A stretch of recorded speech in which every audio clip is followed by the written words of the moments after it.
I was legit muted for a full minute there. That's hilarious. Okay. So we are live here now, and I actually am not on mute, which is nice. Tell me if you can hear me now, Corey. Sorry about that. I will cut this out when I repost this on the channel. Basically, what I was saying though was we are going to do the giveaway here, $250.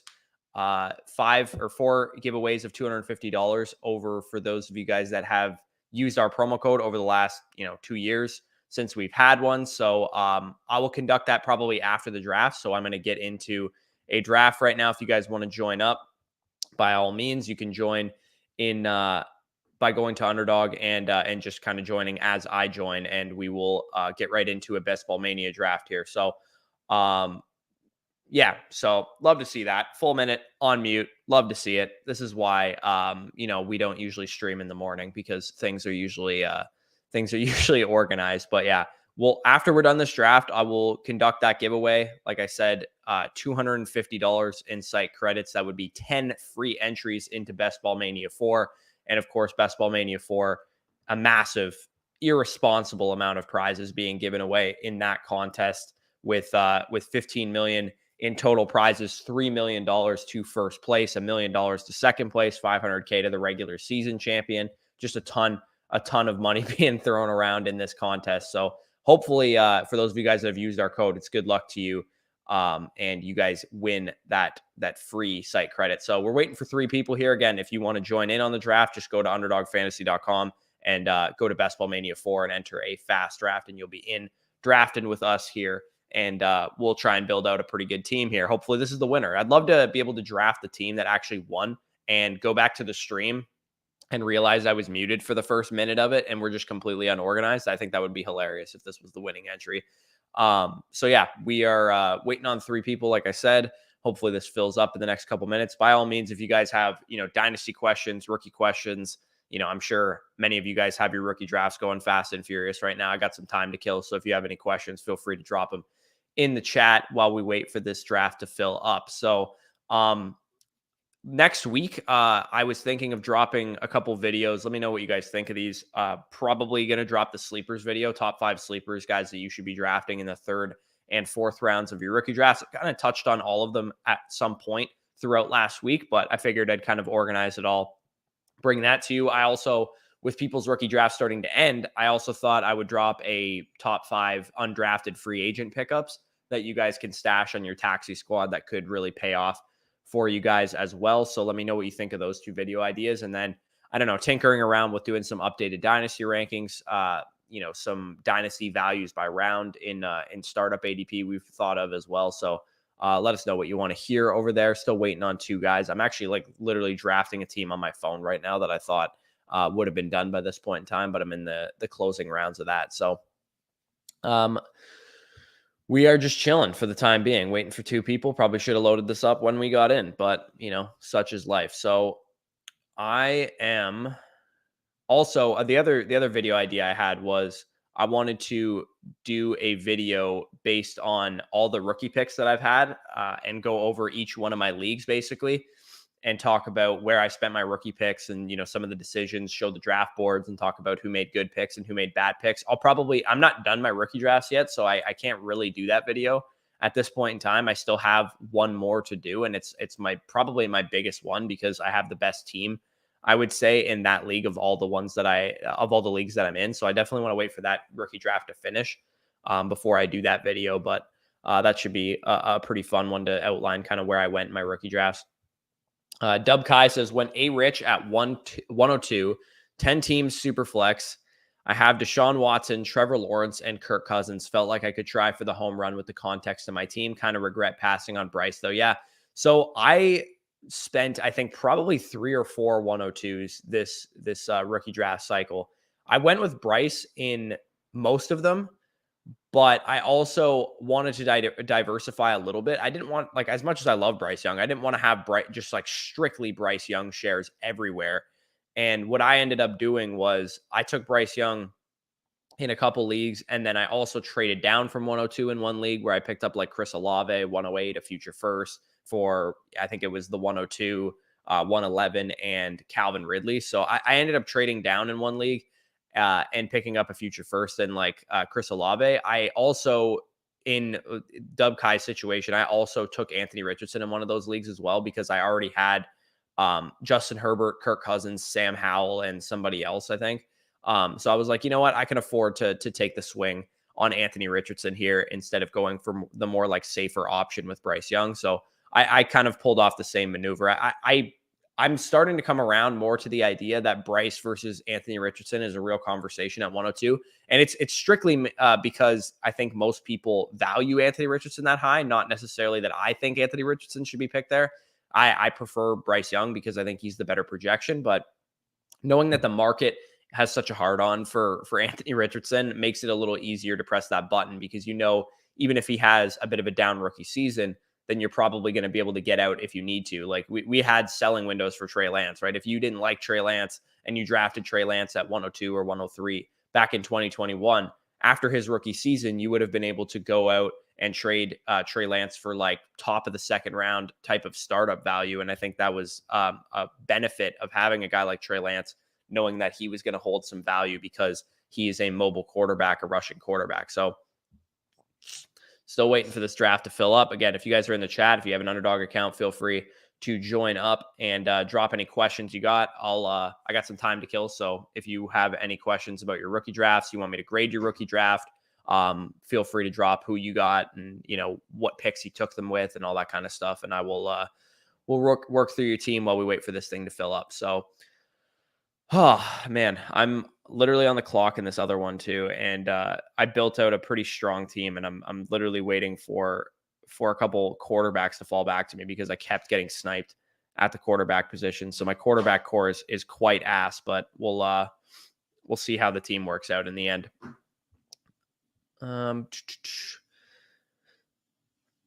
So this is a pretty interesting way to like start Best Ball Mania for me because last year, the first Best Ball Mania entries we got in were when we went to Brooklyn with Underdog, and that was like in the middle of June. So I'm not used to drafting like right after the NFL draft. I think if you're gonna draft these teams right now, the best thing that you can do probably is get ahead of the curve on rookies. Like start to evaluate like the redraft outlook of some of these rookies and, you know, really take into account like, oh, you know, what backfields are open, what wide receiver cores are going to need a wide receiver 2 or a wide receiver 3.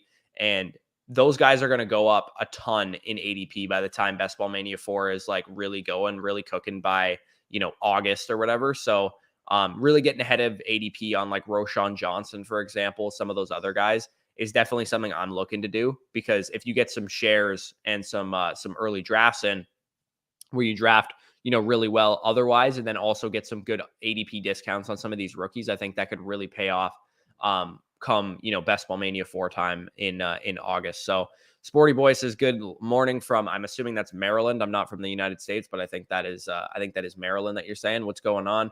Again, feel free to drop any questions in the chat. I got some time to kill. Like I said, this draft is being very slow and not filling up. This is what happens when you do a draft at 8:40 in the morning. But you know what? Like I said, this is going to be the winning entry. I'm literally just going to call this right now. This is the winning entry. We're going to draft at May 7th on a Sunday morning from Montreal, and that's what's going to happen. And, you know, I'll talk about how I'm going to spend my $3 million.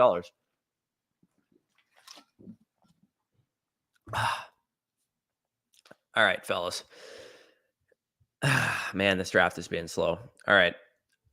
Yes, thank you, Sporty Boys, for being a good sport. Feel free to drop questions in the chat. Give me something to talk about in this waiting period right now. So, Sporty Boy says opinion on Addison's ceiling for his rookie year. So, I actually really love Addison from a redraft perspective. I would say if I had to rank the wide receivers from a redraft perspective, I think Addison would be my number one receiver, even over Smith and Jigba, because Jordan Addison's outlook is so strong, knowing that we have Justin Jefferson, who's obviously going to command a lot of attention, going to take away number one corners, all that good stuff.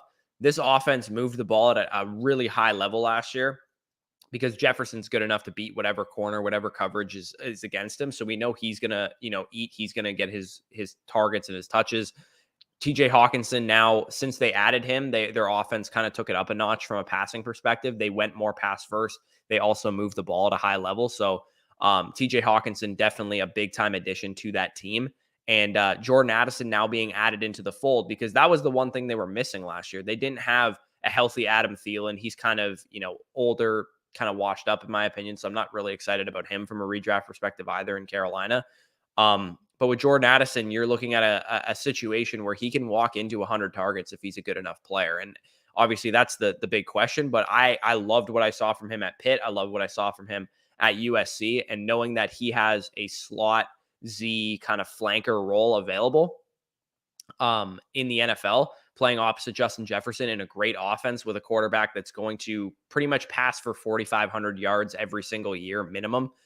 We always knock Kirk Cousins for not doing anything, in the playoffs or whatever, but Kirk Cousins is a good enough quarterback to support Jordan Addison, Justin Jefferson, and TJ Hawkinson, no questions asked. So it looks like this draft filled up. So you love to see that.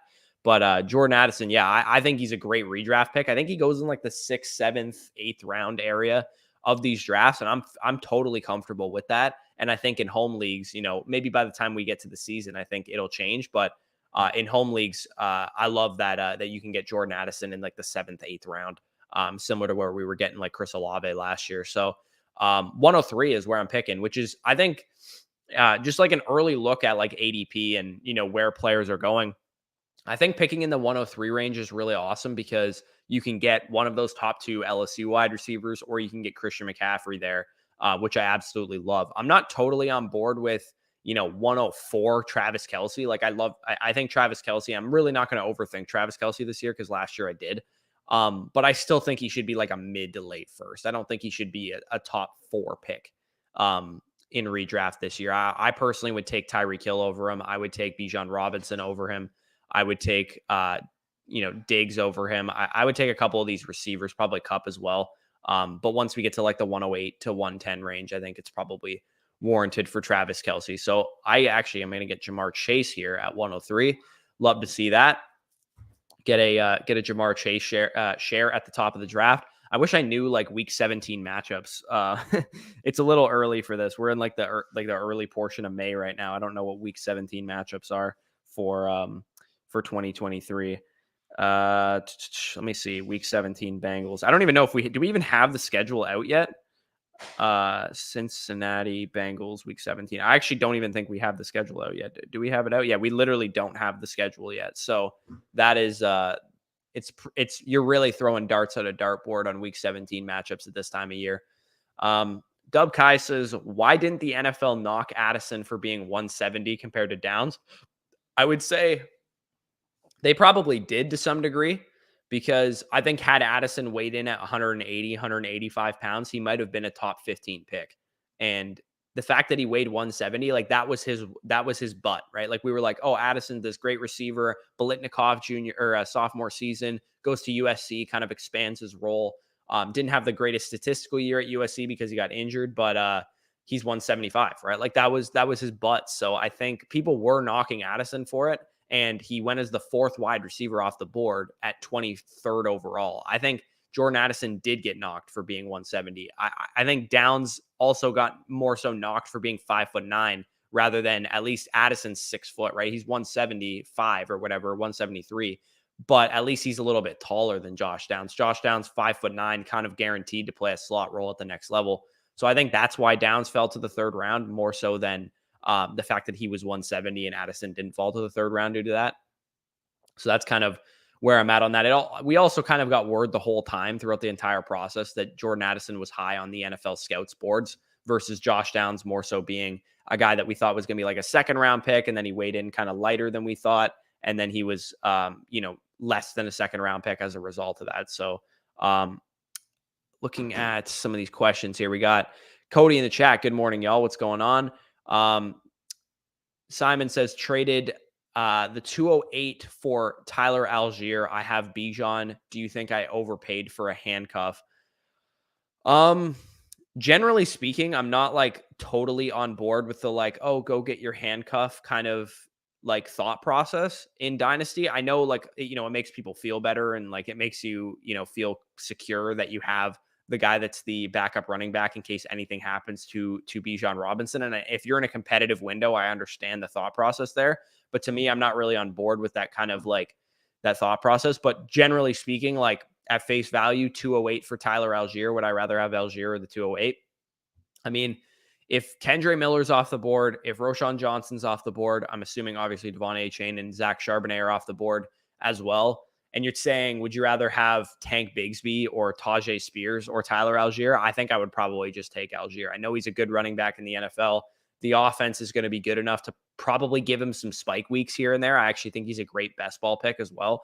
So I don't mind that price that you paid for him, but I don't think that, you know, trading for handcuffs in general is something that I'm likely to do. But I think even if you told me I just traded 208 for Algier, not the second part of the trade, I probably would have taken Algier slightly. Almost got Tucker Kraft at 4-2, but the 4-1 sniped me. Yeah, Tucker Kraft is going to definitely be in that sleeper video because I've drafted him quite a few times because he falls routinely to the 4th round, end of the 3rd round. And to me, he was the 4th best tight end in the class in my grading system. I thought he was a better talent than Sam Laporta, than Darnell Washington, than Luke Musgrave, who all went ahead of him, and Musgrave obviously on his own team going ahead of him in the draft. When it comes to receiving options, whether it's wide receivers or tight ends, I'm usually going to trust talent. And I think Tucker Kraft is a better receiving tight end than Luke Musgrave, point blank period. So I think once we get these guys into training camp, the Packers are going to see that. And Tucker Kraft is going to end up starting over Musgrave. Maybe Musgrave ends up being the better blocker. He's like a bit bigger of a body. So that makes a little bit sense. But yeah, Tucker Kraft, one of my favorite values in rookie drafts, knowing that I had him graded as a top 4 tight end going into the draft. And then he still gets day 2 draft capital, and he's falling tremendously in drafts because he went to an offense where, you know, they already drafted a tight end in the 2nd round. But there's no guarantee that Luke Musgrave is a better player than Tucker Kraft. And in my opinion, he's not a better player than Tucker Kraft. So we're almost on the board here. You guys can see when you look at the landscape of the draft board, this probably won't be the case in your home leagues when it comes to, you know, Underdog best ball ADP versus home league ADP. The reason we're seeing all these QBs go off the board in like the early 2nd round, mid 2nd round area is because we've seen kind of the spike week potential of those early quarterbacks and how big of win rates those guys kind of produce. So I think they're actually being a little bit more properly valued now. I think I'm going to grab Jalen Waddle here with this pick, grab another receiver, build out a pretty strong receiving core. We're going to be back up on the board in 27 here. I don't really love the running back board right now outside of Josh Jacobs and Ramondre Stevenson. I think Breece Hall is being drafted a little higher than I'm willing to draft him just because of the ACL tear coming off of it. I'm a little more nervous, and I get it. It was more of like a clean tear. He has, 11 months to recover. He's a, young running back, like 22 years old. But I feel like I did this song and dance with J.K. Dobbins a number of years ago, and Javonte Williams or not Javonte Williams, sorry, J.K. Dobbins and Saquon Barkley and stuff. And I'm probably just not going to be on board with that. I'm going to grab T. Higgins here because I can build out the Bengals premium stack here with those 2 receivers. So we're definitely going to go and star our friend Joey B here. Hopefully we can get him with our next pick. Let me go Cincinnati so I can get Mixon and Boyd. Where are we going here? Why are we getting all lost here? Mixon. What the heck? I want to star Kenny McIntosh. Cincinnati. Come on. Boyd. And then we're going to go Chase Brown. Star him later on. Maybe. I didn't even know Irv Smith was on the Bengals. I forgot that he even signed there. So yeah.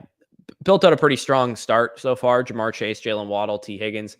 Can't go wrong with those guys. We're going to have to probably build out a little bit of a 0 RB. Maybe we can get like a hero to fall back to us. But I think if I don't take Burrow with my next pick, I'm probably not going to get him. So I probably have to grab Burrow there.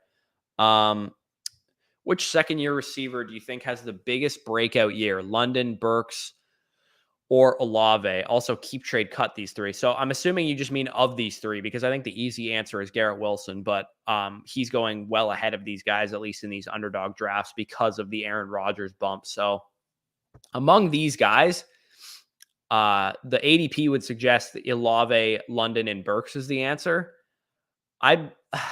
It's tough, man, because with London, all the guy really needs is pass volume, right? And Arthur Smith is still there, and they just drafted a running back in the first round. So I don't think pass volume is something that we should bank on based on the moves that the Falcons have done.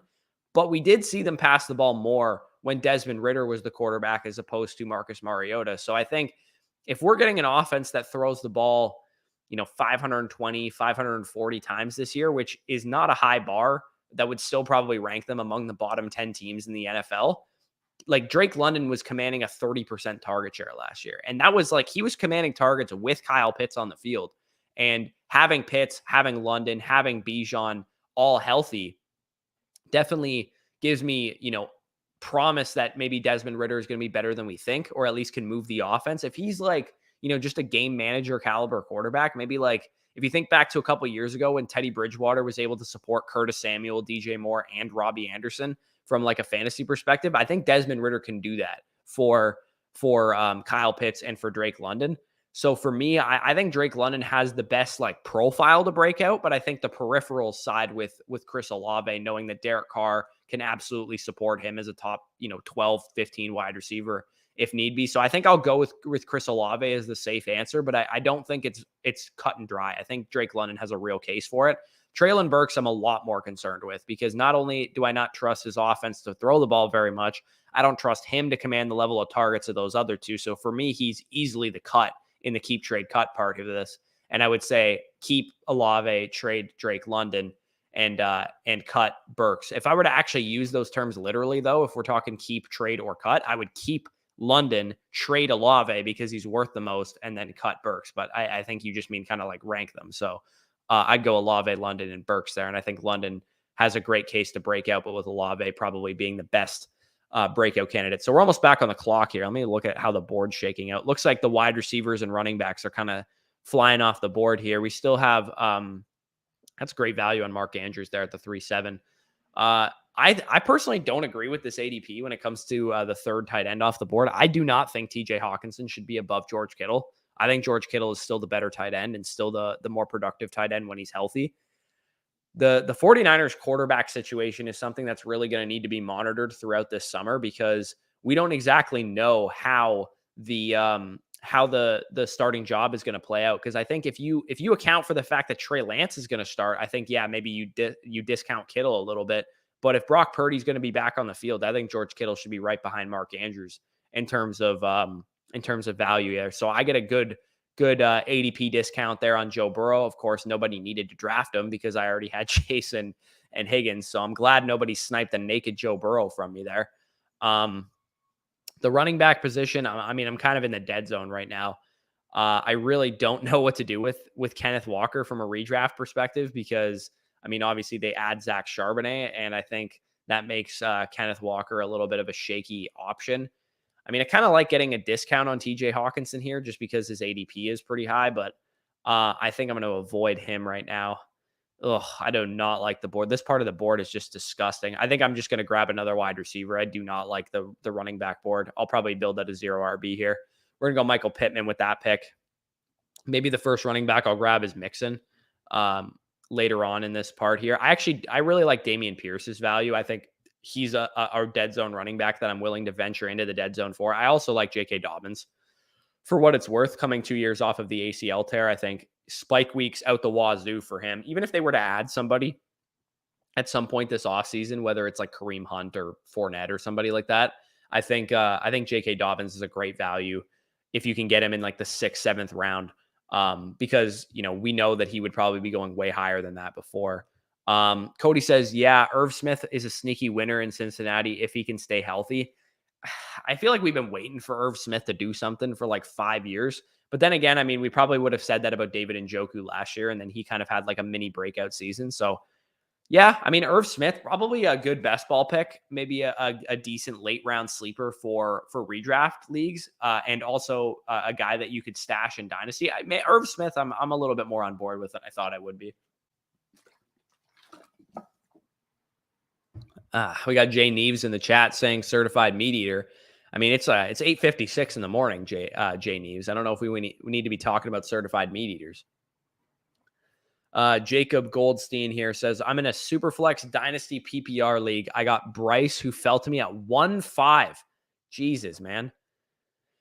The lowest I saw Bryce go in any of my rookie drafts, I want to say that the lowest he went was 103. I don't think I ever saw him go lower than that, which is pretty insane. Knowing that a lot of these,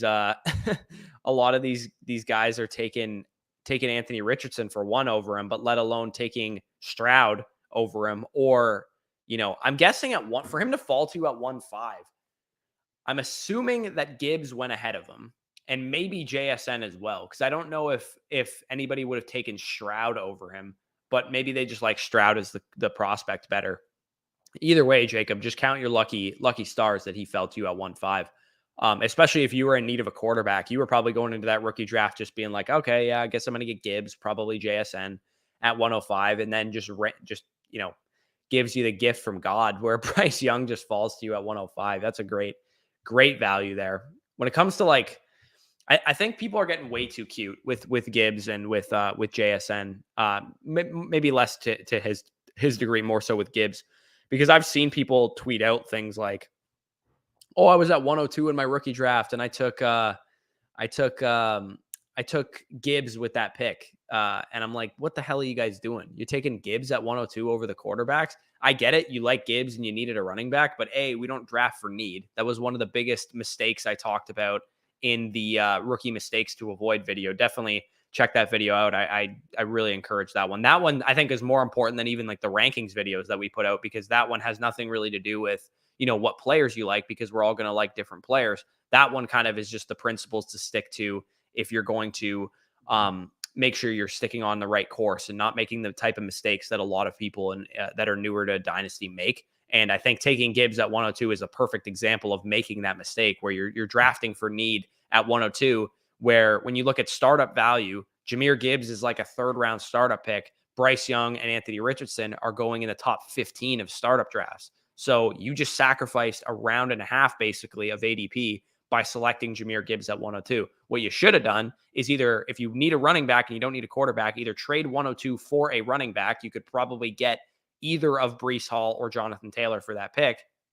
And also just try and move down the board a little bit. If somebody wants to come up for Richardson, somebody wants to come up for Bryce Young, you could have probably moved down to 104 and still gotten your guy with Jahmyr Gibbs there. So people taking Jahmyr Gibbs 102 or even higher than any, again, if you wanted to argue him over CJ Stroud, I don't think it's a take, because I think CJ Stroud is going in the early third round portion of startup drafts. That's about the range that Jahmyr Gibbs is going as well. So I don't think that's an outrageous move to make. But with Bryce Young and Anthony Richardson, they're going much higher than that. So I'm probably not on board with that. So we are on the board here. And again, the running back position, just really, really gross. Joe Burrow is our only quarterback right now.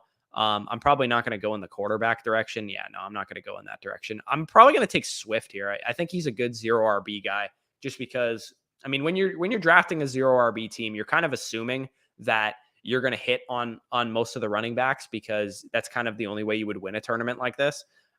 So I like DeAndre Swift there. I also like Pacheco and Rashad White, but I think I might go back to the wide receiver pool with my next pick, because I think Marquise Brown's a much better option. Oh, and he just went. So back on the board, 75. I don't think, again, you guys are probably going to hear me talk about this all summer, but I can't believe George Pickens is going ahead of Deontay Johnson, man. Deontay Johnson, all he does is prove that he's the number one of that team by commanding the most targets, and people still want to take George Pickens ahead of him. I get Pickens was a rookie last year, but I think that's a little ridiculous. I'm going to go Pacheco here, actually. I don't really love the wide receiver board. I think I might be able to get Deontay with my next pick. So I'll grab Pacheco there. Swift, Pacheco, not the greatest 1-2 punch at running back, but I'm probably going to fill out a 5 or a 6 running back build with this team, because we're not at a point where we can draft 4 or 5 running backs, because we faded running back all the way to like round 6 or 7. So Leroy LaCroix, interesting name there, says, does Tank Dell have a shot in the NFL? At 165, things seem hairy, but you can't deny his production profile. Early third round draft capital isn't terrible. Yeah, I think if Tank Dell was, I don't know, I'm trying to think. If Tank Dell was 185 pounds, 5'11", he would still be worse of a prospect than Marvin Mims. Like if we gave him Marvin Mims' size, 5'11", 185 pounds, he would still have a worse production profile than Marvin Mims because he was a senior, not an early declare, a little bit older coming out. He had, good production, but not great production. I think he would have probably been like a late second round, mid second round rookie pick. Let's assume he also still went to the Texans.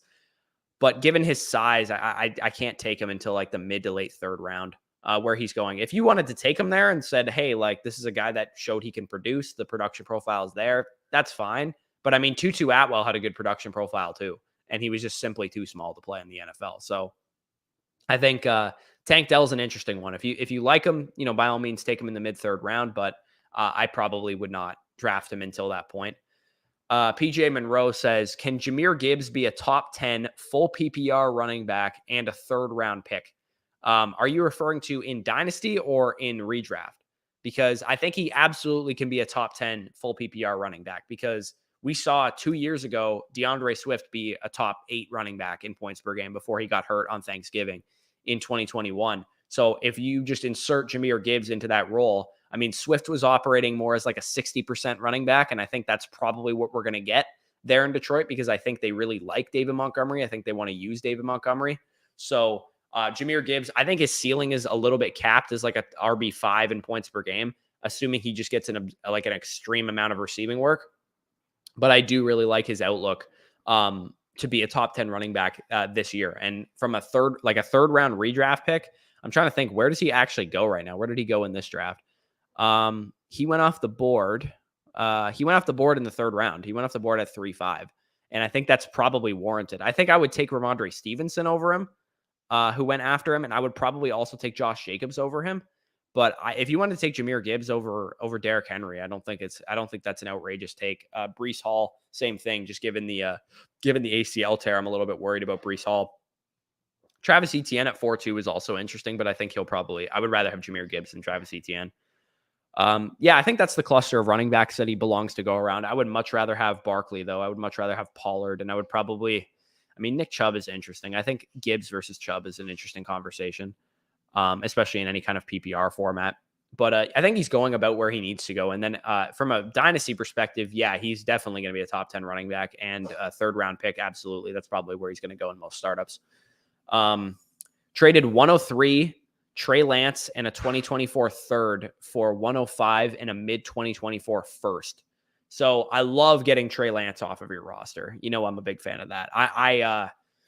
I think there's still enough Trey Lance truthers out there that you can still get quite a good return on investment for Trey Lance. And I'm not willing to hold the risk. I get it. He could turn into like a high-end quarterback for fantasy, but I'm much more on the pessimistic side with Trey Lance. We haven't heard anything exciting about his outlook. So getting him off your roster and netting the 105. So in your situation, maybe you didn't need a quarterback. I don't know. Feel free to enlighten me.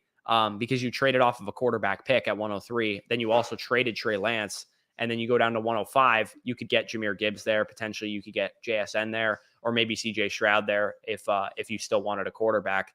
And then a mid 2024 first, I think, is a great return there. So Trey Lance, again, just get him off your roster, honestly. If you can get mid first type of value for Trey Lance, I'm absolutely willing to do that because I don't think that you should be able to get that kind of value. I think he should be worth like the 111. Like I think between wherever you can get Will Levis in rookie drafts this year is where you should be able to get Trey Lance in terms of a trade, because I think Will Levis and him are kind of interchangeable. You have two kind of risky acquisitions that could work out as top quarterbacks, but neither guy is really providing me a lot of confidence knowing that they're, not the best option. So I think the 12 picks away thing is incorrect, what it says here. I'm only like a couple picks away. 5 picks away. It's because I had the draft board open. So what are we going to look at with this next pick here? So we have Burrow, Swift, Pacheco, Chase, Waddle, Higgins, Pittman. I still need a tight end, and Ingram is still on the board. I'll probably grab Ingram if he falls to me here. It's too early for any of these running backs and stuff. I think Danny's just texted me that he's going to hop on here in 5 minutes too. So he gives me a break. So I don't have to talk constantly for like 2 hours or an hour. James Cook. Ew. Like, I don't want to grab him. He's like, what do you guys think of James Cook, man? I have no idea what to do with this guy from either a redraft or a dynasty perspective. Cortland Sutton is also kind of an interesting case too. I have no idea what to do with that guy. I don't really love the wide receivers on this board. I think I'm just going to take Evan Ingram here. Grab myself a tight end to build this thing out.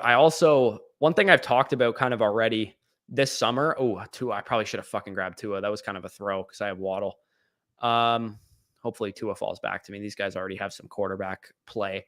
I think one thing that I'm really going to get into with these best ball drafts this summer is really anchoring myself with two great quarterbacks instead of going with Joe Burrow and then, fading quarterback until I get into the late rounds. I think if I don't have two top 15 quarterbacks, I'm probably going to draft three, because I think with the quarterback position, we underestimate how simple this concept is, right?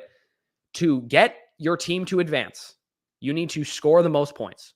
And the highest scoring position is quarterback. So if you have one good quarterback and one quarterback that's not giving you much, then you're probably not going to advance that team. And I think advancing your teams is like 90% of the battle, because it's mainly luck after that, right? Like we're in a 3-week DFS tournament after that. And yeah, you can build out correlation and look at strength of schedule and, that kind of thing. But most of the time it is luck. So advancing as many teams as possible should be the thing that people are aiming for. I don't really buy into the concept that people are like, oh, you want to just whatever teams you do advance, you want them to have the best chance of winning. Like, nah, dude, these teams are all luck most of the time. So I'm going to advance as many teams as I possibly can and hope that once we get to those teams in week 15, week 16, week 17, when these need to be played in the playoff weeks, I'm going to go for the championship at that point and hope that, I could get lucky basically. So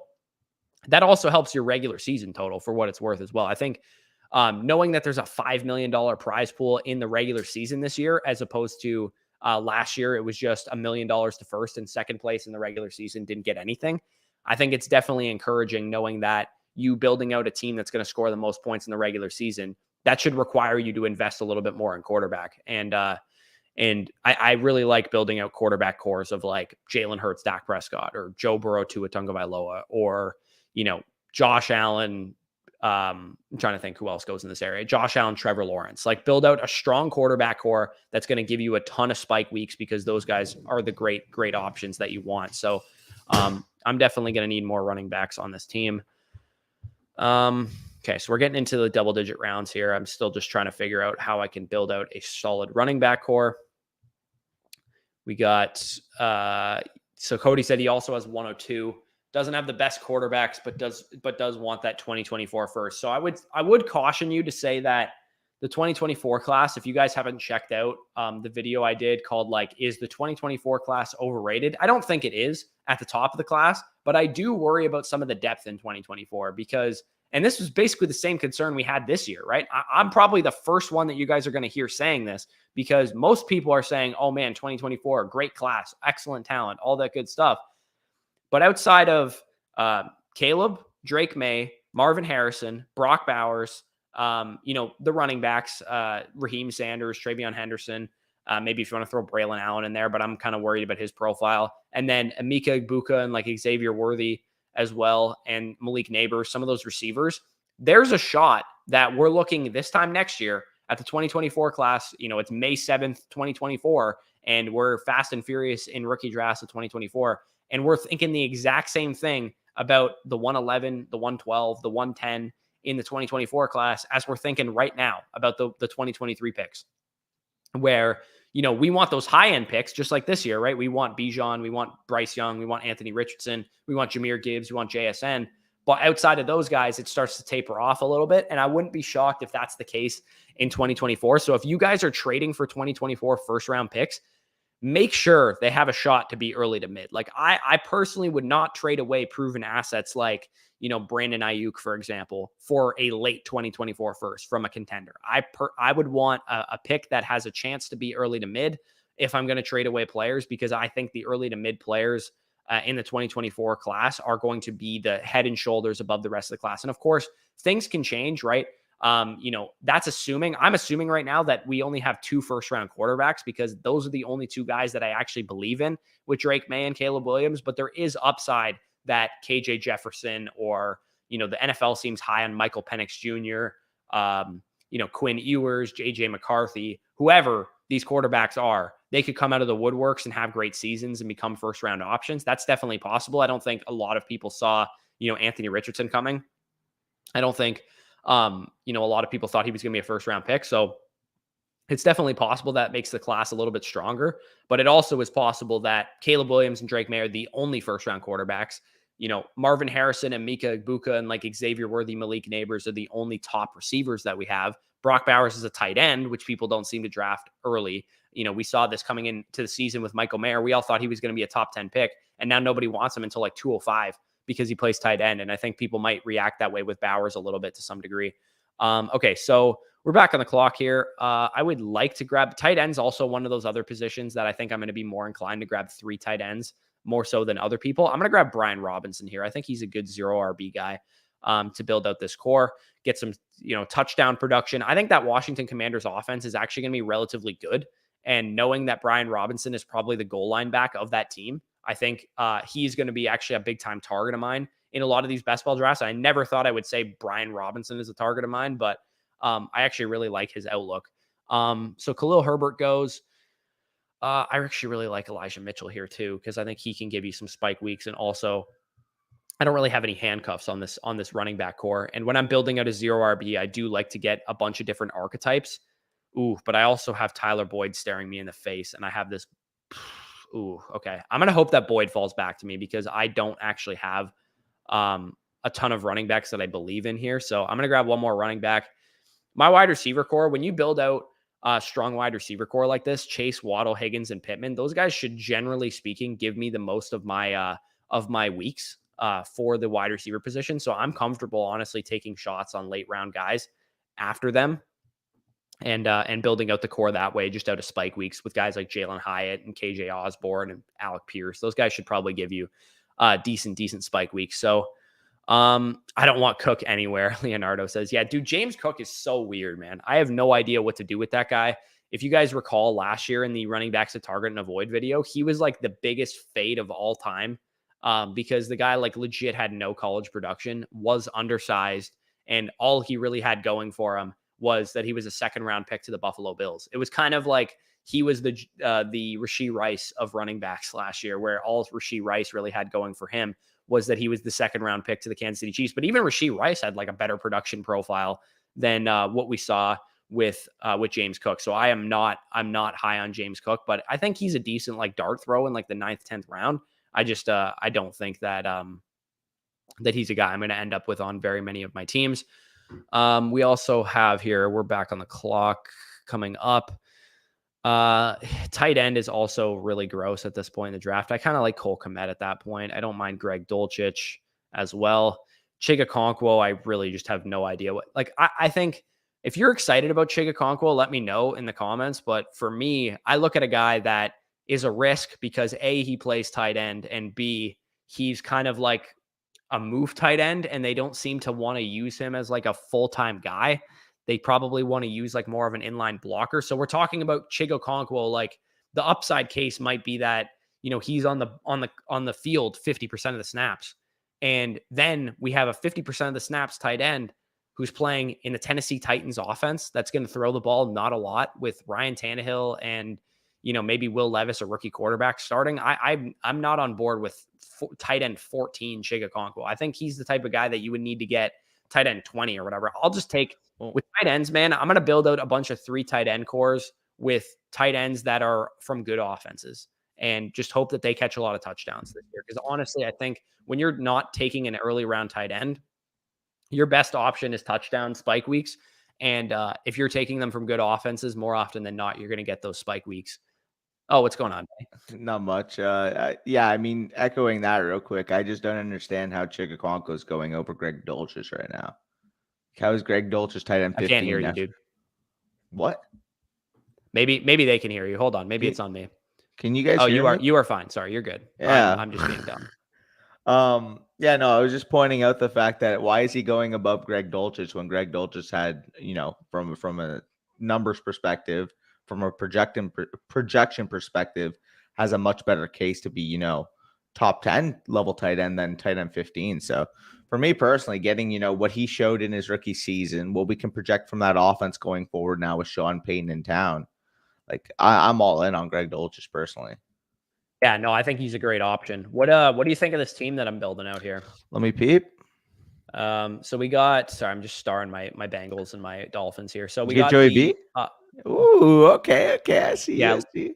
Little zero RB action. I kind of dipped into the dead zone a little bit with Swift and Pacheco, but Chase, Waddle, Higgins, Pittman. I probably should have maybe grabbed one more receiver instead of Pacheco or Swift, but honestly, the receiver board was kind of dried up at that point. I didn't really love what the board was looking like. Yeah, no, I think that looks good. You could always take a shot on your boy Chase Brown in the last round as well. Yeah. I think I need to probably grab a receiver soon, though, is my only thing. Yeah. No, 100%. That's why I'm saying you're probably done at running back until like Chase Brown or like one more. Oh, before. dude, this guy really just took Dulcich. Yeah. Let me see what wide receivers. It's gross, that's man. kind of disgusting. No lie. I think I would just wait till next round and see if Gallup falls. Is tight end any better? Like, no. I might just take Algier here. I think he's the best option. Probably is, to be honest. There's like no one I really like on the board, man. Oh shit, yo, Chase Brown's actually pretty high up. Yeah, he's going relatively high. I thought you answer some comments. My fucking voice is a little strained for talking for the last 4 minutes. Good. Yeah, dude. I'm surprised my voice isn't lost after that big Lakers dub last night. Let's go. Hey Bush, how's your drafts going? Well, I mean, you're gonna know. My rookie drafts are all, I think, done except for one. Actually, sorry, one more is still going on as well. But for the most part, mine have all pretty much wrapped up. I'll definitely make a video about what players I came away with most once all my rookie drafts are done. Yeah, well, like we were talking about that. We were saying like who our highest exposures were. We'll come up with something like that. I think I'm gonna grab DPJ here. By the way, I ended up. Well, I told you actually in the text, but for those listening right now, I ended up getting a Josh Downs 207 share in a super flex. I was pretty happy with that. Yeah, that's a pretty solid pick there. I want to look at kind of some of my my players here. So in our Bush League Best Ball, it's only a 3-round rookie draft, right? Because there's no taxi squads in Best Ball. So we had like an all-out bidding war after the draft because all the players that would have gone in the 4th round are now available, right? So I came away with, these are the guys that I came away with. Someone dropped 85 of their 100 fab bucks on Kayshon Boutte, which is, interesting. Garrett beat me by $2 on Sean Tucker. That's brutal. Oh, I won Puka Nacua. Speaking of that, in my best ball. Yeah, so these are the players I came away with. I came away with Trey Palmer. I spent $20 on him and nobody else bid, which is surprising, but I came away with him. I beat Barry Blast by $1 on Deuce Vaughn. I put 19, he put 18. You love to see that. Jeez. I also came away with Xavier Hutchinson. I spent $3 on him. Got Tyler Scott for $2 in a best ball league. I think that's pretty good for a deep threat receiver. I got A.T. Perry for free, Charlie Jones for free, and Lou Nichols for free too. So, jeez. Yeah, the only pickup I got in my best ball was Puka Nacua for $20. Yeah, that's not bad. I can't believe Lucas dropped $85 on Kayshon Boutte. That's wild. Did he actually? Yeah. Jesus. Yeah, I didn't actually realize Tucker Kraft was available too. I didn't even bid on him, and I probably should.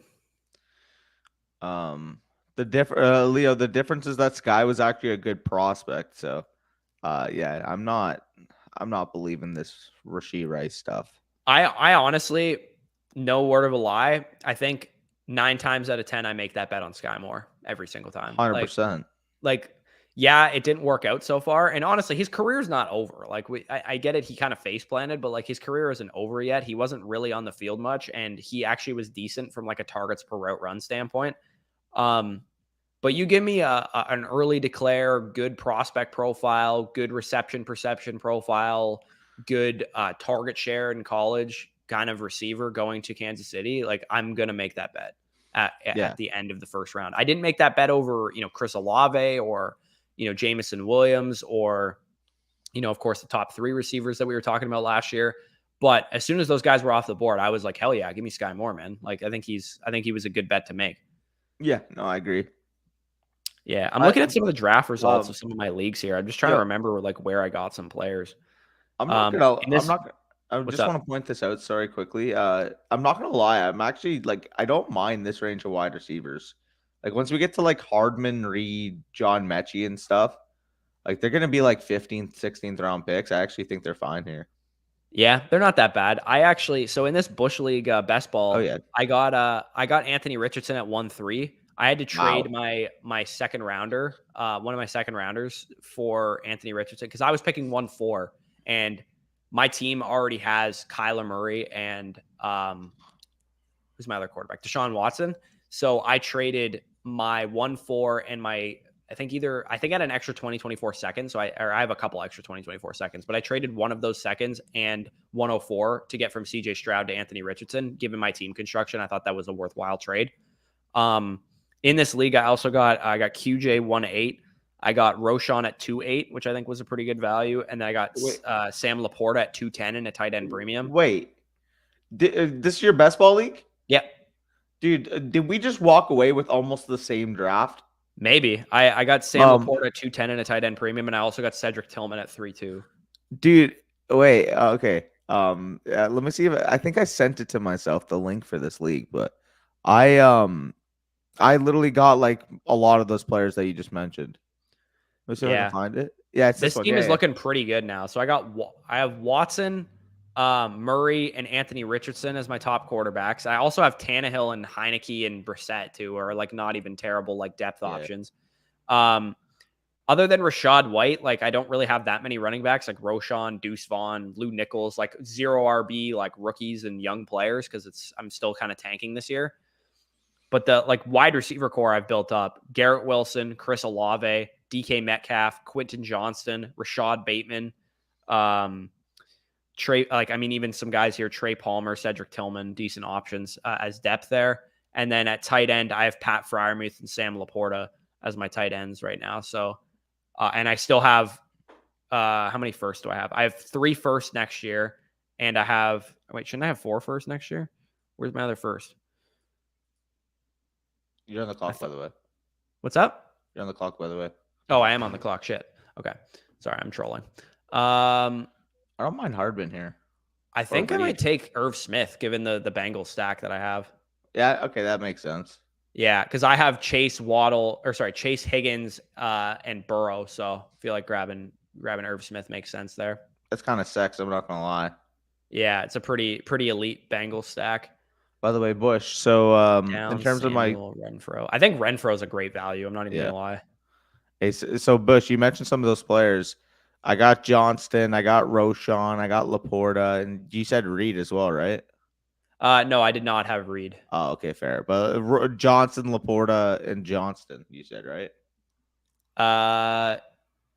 So I had Roschon, Sam Laporta, Quentin Johnston, and Anthony Richardson were my main guys there. And then I also got Tillman in the 3rd round.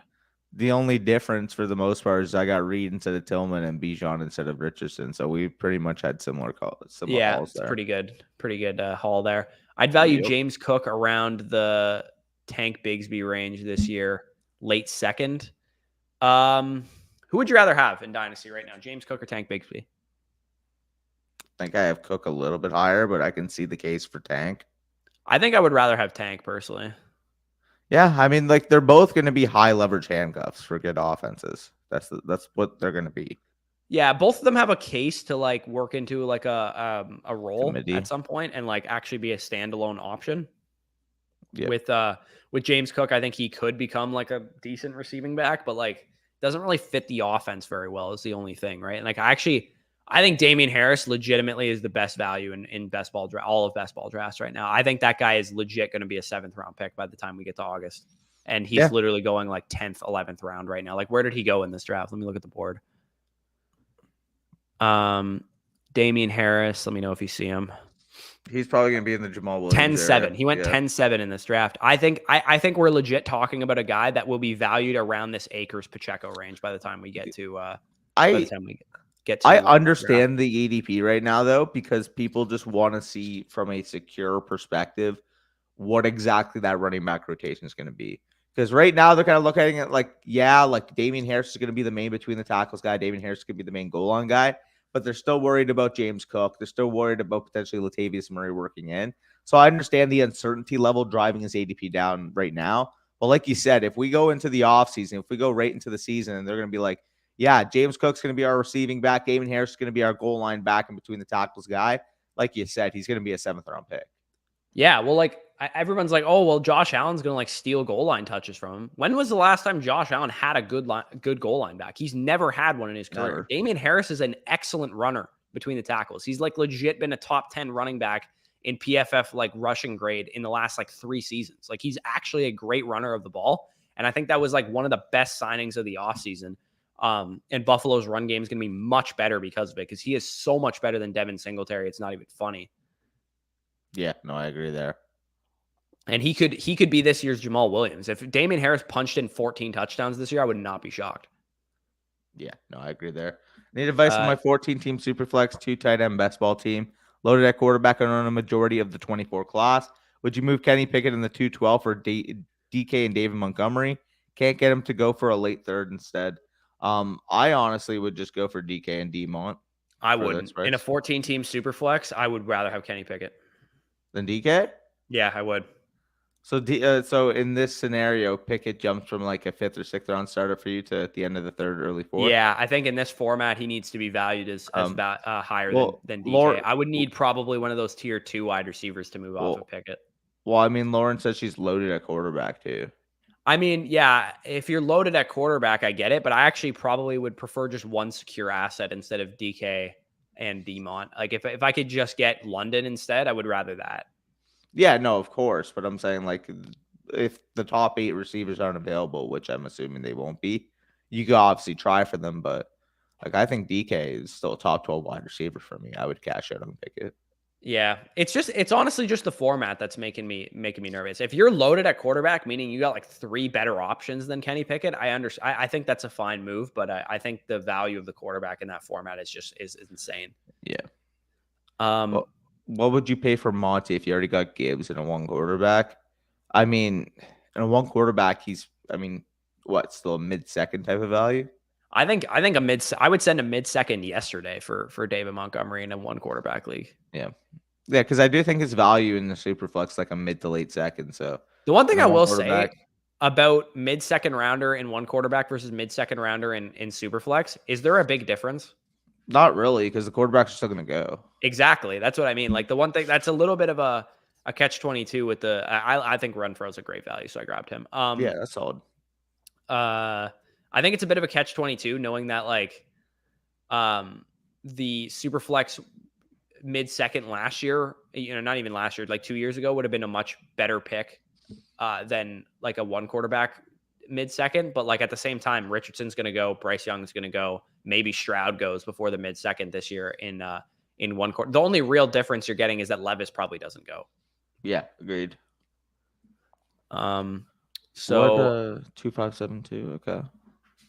I could grab one more running back here. I think I also need another tight end, to be honest. I don't love my tight end core with Ingram and Irv. I think I probably should grab a 3rd tight end. Honestly, well, I grab Hayden Hurst here. Honestly, I think he's a good option for Carolina. Hurst is solid.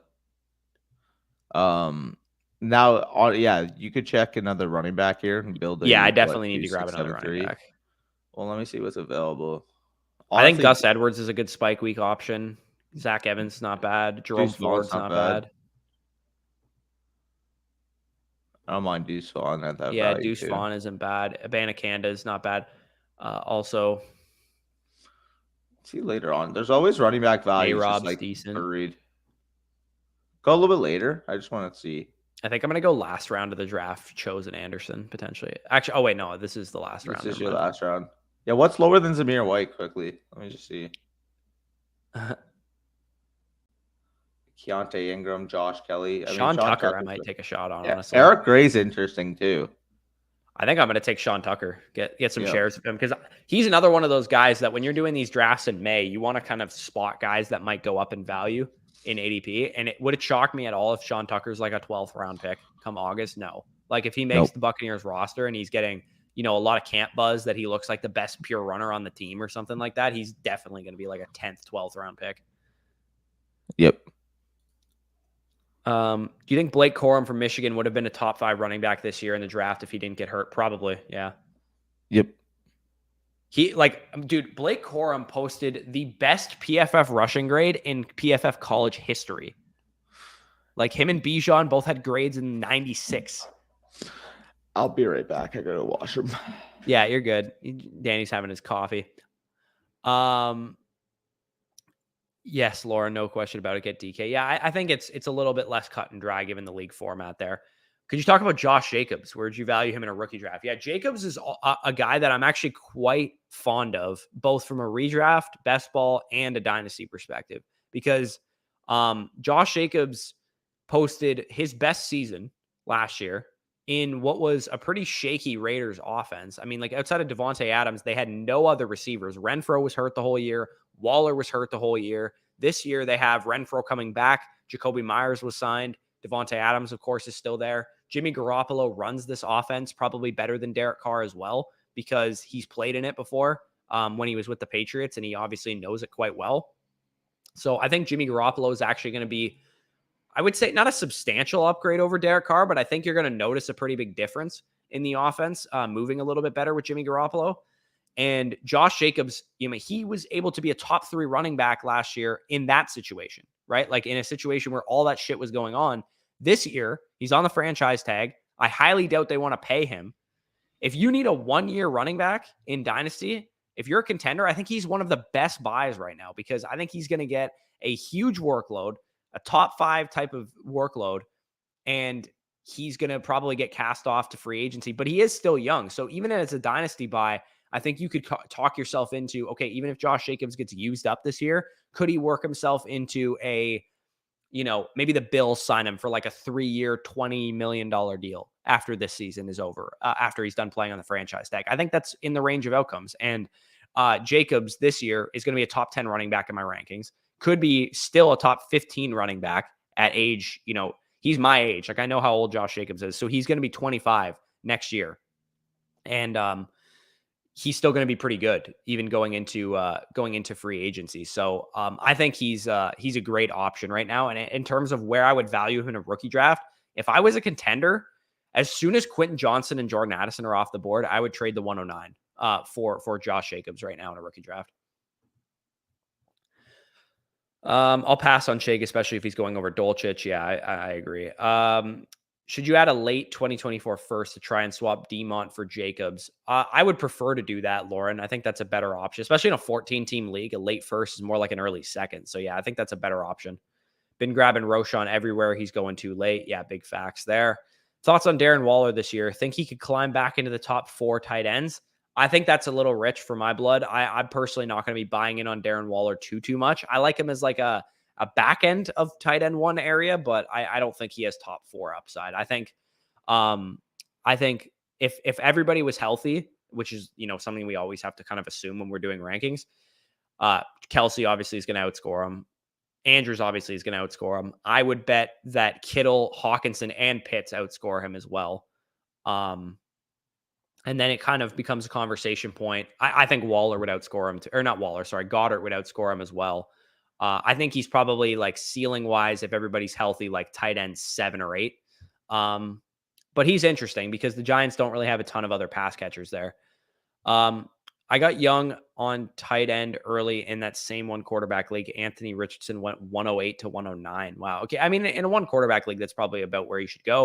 Okay. I'm back on the clock here, and I probably need 1 more running back. And I think I'm going to grab Sean Tucker here because he ended up falling. So this is the team. We built out a 0 RB, a little bit of a wonky build here with a 2-6-7-3.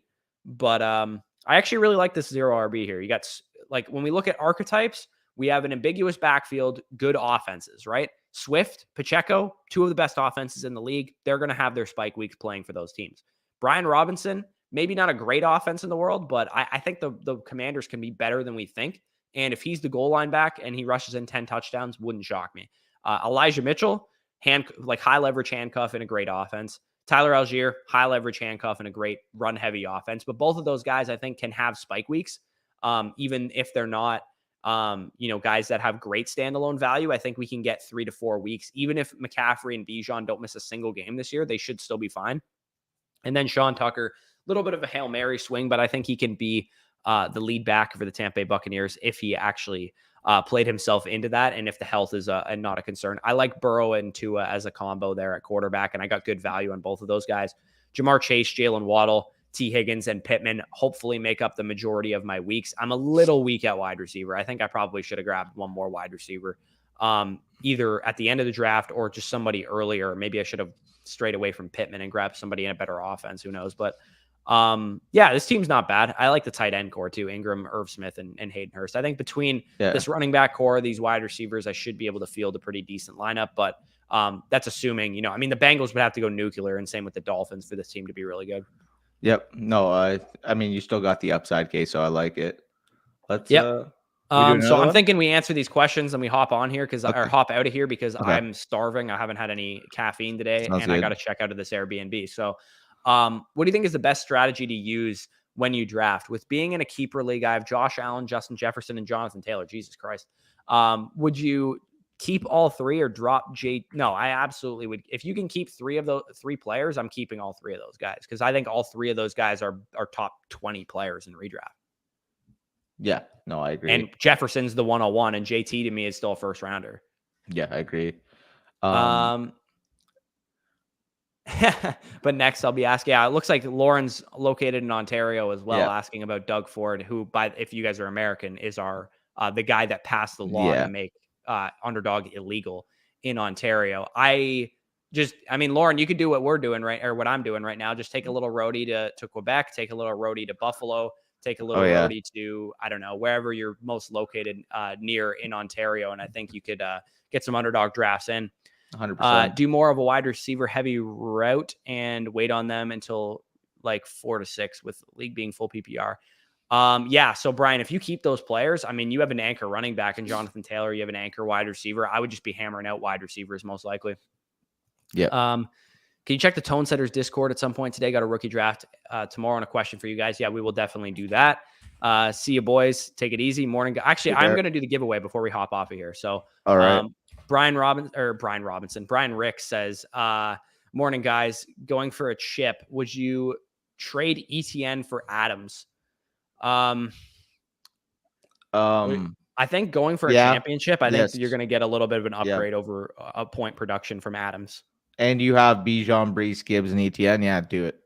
Yeah, I think I would do that. You got 3 of the top fucking 5 running backs in Dynasty, 4 running backs probably. So I'm going to share a different screen here. So if you guys have used our promo code on Underdog, you are eligible for this giveaway. Even if you haven't deposited. I actually didn't specify that, but they sent us anybody who used our promo code, even if they never deposited on Underdog. So if you've never deposited on Underdog, you should, because it only supports us for what it's worth if you deposit. So at sign up and first deposit, we only get a kickback from Underdog if you deposit. So definitely go ahead and deposit if you haven't already done that. But if you have not deposited, you will be eligible for this spin. So we are going to spin the wheel of names here. Got about, 330 or something like that.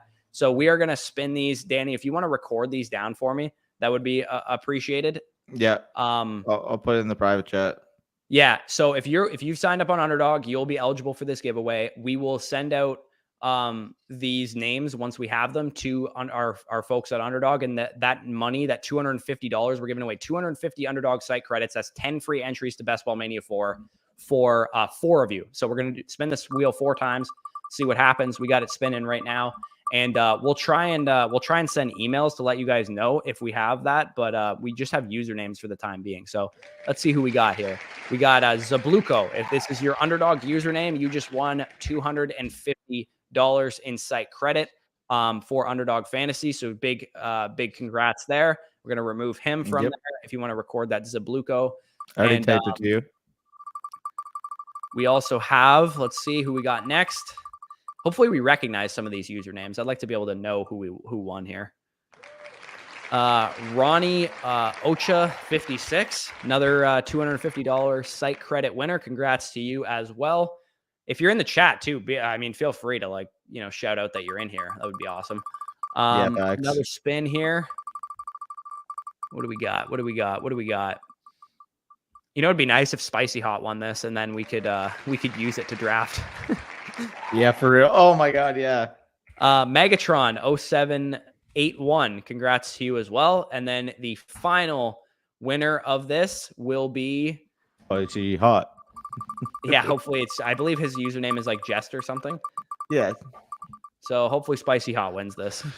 You guys know it ain't rigged though, so. W Conway 25. So congrats to all of you winners. That site credit will be in your Underdog account probably by the end of tomorrow, most likely. So you can be rest assured there. You can get some Underdog drafts in, some Best Ball Mania 4s in. Maybe you want to spread it out over the summer. And again, big shout out to Underdog for sending me to Quebec. A, B, for sponsoring our channel, because we really appreciate the support we get from them. And you guys can help support us if you haven't signed up on Underdog by using the promo code FSE. If you have never deposited on Underdog and you've used our promo code, go ahead, put in $10. You'll get $20 on the site to play with. You can do 4 puppy drafts with that amount of money, and you'll be supporting us. And we really, really appreciate those of you guys that do that. Appreciate Underdog, of course, for sponsoring this stream, yesterday's stream, the whole trip. And yeah, congrats to the winners. Like I said, we'll get that out to you. Hopefully, if we can get your emails, we'll send an email out to you saying when that is live. But yeah, we're going to head out of here. I got to head back to Ontario, the land of no DFS and no Underdog fantasy, but such is life. So peace out, guys. Appreciate it. Appreciate the support. Sleepers coming tomorrow. Best UDFAs for rookie drafts coming tomorrow. Definitely stay tuned for that. Check out all of the mass content we've posted the last week. Posted probably like 20 videos, it feels like. So definitely check that out. In the meantime, take it easy. Yep.